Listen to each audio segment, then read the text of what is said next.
দেখো না, আজকে এতগুলো কাতলা মাছ নিয়ে এসেছি, তো আজকে ভাবলাম কাতলা মাছ দিয়ে কী রান্না করব। যেমন কাতলা মাছ এনেছে অনেকগুলো, তেমন ধনেপাতাও নিয়ে এসছে অনেকগুলো। তো ভাবলাম তার জন্য একটু ধনিয়া কাতলা করি। ধনিয়া কাতলা খেতে ভালোই লাগে, তার জন্য একটু ধনিয়া কাতলা করার জন্য সব কিছুই আর কি মশলাগুলো রেডি করে দিচ্ছিলাম এদিকে। সব মশলা দিলাম, রসুন, আদা, টমেটো, কাঁচা লঙ্কা, জিরে দিয়ে একটা পেস্ট বানিয়ে নিলাম প্রথমে।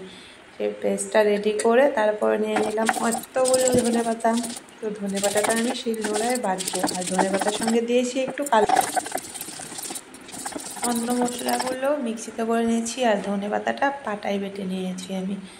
একদম খুব মিহি করে বেটে নিয়েছি। এই সব মশলা রেডি, এখন মাছ ভাজার পালা। তো মাছ ভাজার জন্য একটু নুন, হলুদ আর একটু তেল আর সামান্য একটু লেবুর রস দিয়ে ভালো করে মেখে রেখেছিলাম 10 মিনিট মতো। তারপরে মাছটা ভাজতে হবে হালকা, মানে মাছটা ভাজতে হবে, বেশি ভাজলে মাছটা খেতে অত একটা ভালো লাগে না। তার জন্য আমি হালকা ভাজবো মাছটা। নুন হলুদ মেখে রেখেও দিয়েছিলাম 10-15 মিনিট মতো। তারপরে এদিকে দেখো না, মাছগুলো গায়ে হলুদ করে নিয়ে এখন ভেজে নিচ্ছিলাম উল্টে পাল্টে ভালো করে।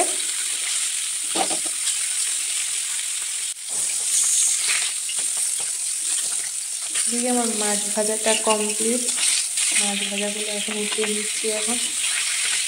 আর আমি পেটি মাছে রান্না করেছি, দুটো মাছ দিয়েছি, গাদার মাছ। তো পেটি মাছটা খেতে বেশি ভালো লাগে, তার জন্য পেটি মাছগুলো নিয়েছি।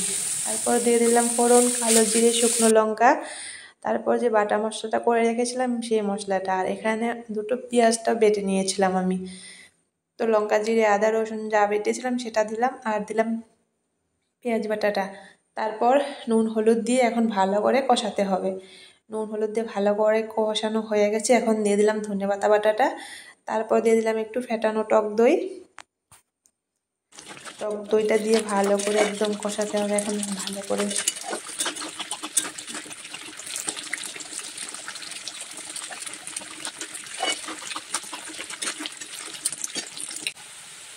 এদিকে ভালো করে একদম কষানো হয়ে গেছে, দেখতেই পাচ্ছ। তারপর দিয়ে দিলাম একটু কাঁচা সর্ষের তেল।